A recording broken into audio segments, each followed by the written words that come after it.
ici Dorine, Et Cyril. des investisseurs sereins. Après plusieurs années de travail en tant qu'ingénieur, nous nous sommes lancés en investissement immobilier. Après 5 années d'acquisition, nous étions devenus libres financièrement. Dans ce podcast, nous vous partageons les stratégies et les bonnes pratiques pour développer votre intelligence financière. Dans le but non seulement d'être plus riche sur le papier, mais avant tout pour devenir plus libre et plus heureux. Alors, ouvrez grand vos oreilles et préparez-vous à atteindre vos objectifs. Pourquoi je ne compte jamais sur la hausse du marché de l'immobilier? Hello les investisseurs sereins, j'espère que vous allez bien. Aujourd'hui, on va parler de pourquoi Cyril et moi, on ne parie jamais sur la tendance d'une ville ou d'un quartier. C'est un réflexe typique des investisseurs débutants.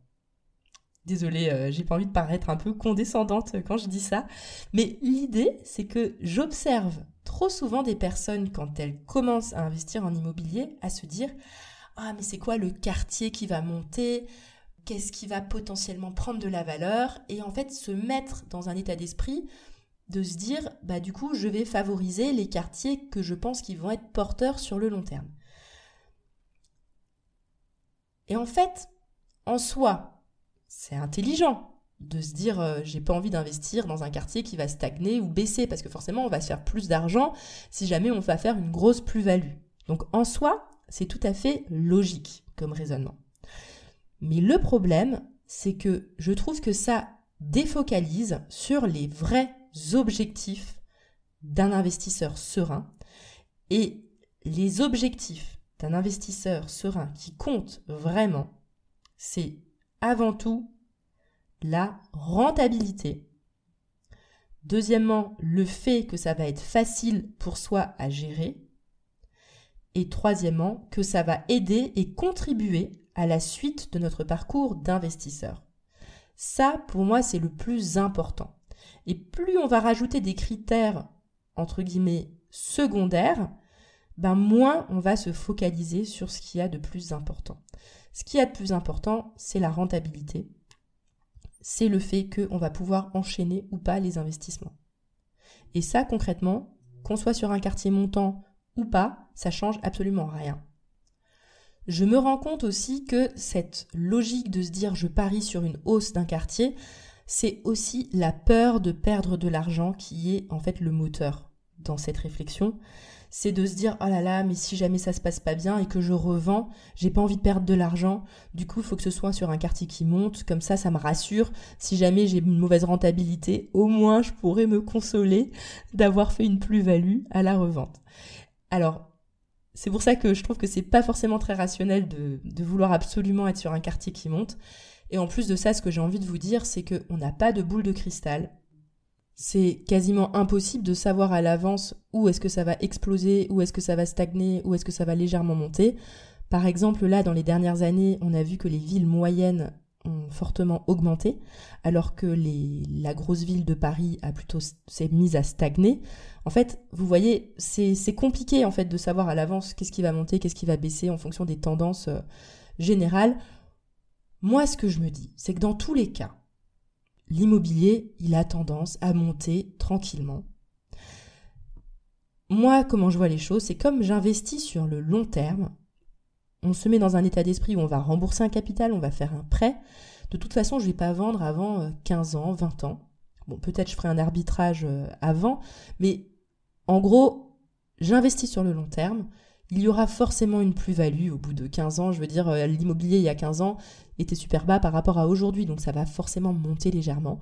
Mais je m'en fiche. À la limite, au pire, ça n'a pas monté, tant pis. Parce qu'au moins, j'ai été rentable, j'ai remboursé un capital, et en plus de ça, j'ai généré du cash flow. Ok ? Et la plus-value que je vais faire à la revente, moi, comment je vois ça ? C'est la cerise sur le gâteau. Je vois ça comme un bonus, mais je ne me focalise pas là-dessus au moment de l'achat.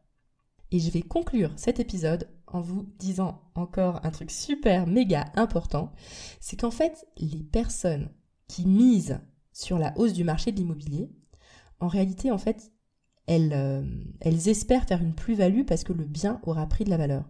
Alors que moi, en tant qu'investisseur immobilier, ma logique, c'est que je veux acheter en dessous du prix du marché maintenant. C'est-à-dire que même si je revends le bien demain, à ce moment-là, je vais quand même déjà faire une plus-value. Tout simplement parce que j'aurai acheté en dessous du prix du marché. C'est pour ça qu'en fait, je m'en fiche totalement de la hausse ou pas du marché de l'immobilier. Parce que je sais que j'ai fait une bonne affaire, que j'ai acheté en dessous du prix du marché et à l'instant où je veux vendre, je ferai dans tous les cas une plus-value. Donc les personnes qui espèrent la hausse du marché de l'immobilier, ce sont forcément du coup par logique des personnes qui achètent déjà au prix du marché à l'instant T. Du coup, elles prennent un risque parce qu'elles espèrent que ça va monter, alors que moi ce que je conseille c'est acheter moins cher et comme ça dans tous les cas, vous serez gagnant. Voilà, j'espère que cet épisode vous a fait un petit peu cogiter. Restez focalisés sur la rentabilité, sur le fait que cet investissement va vous permettre d'enchaîner les investissements et voyez la hausse du marché de l'immobilier comme la cerise sur le gâteau et non pas comme quelque chose sur lequel vous devez vraiment compter pour être sur une opération intéressante. Je vous souhaite à tous une excellente journée et à bientôt. Ciao, ciao. Et voilà, l'épisode du jour est terminé. Mais avant de finir, pense à t'abonner au podcast pour ne rater aucun épisode.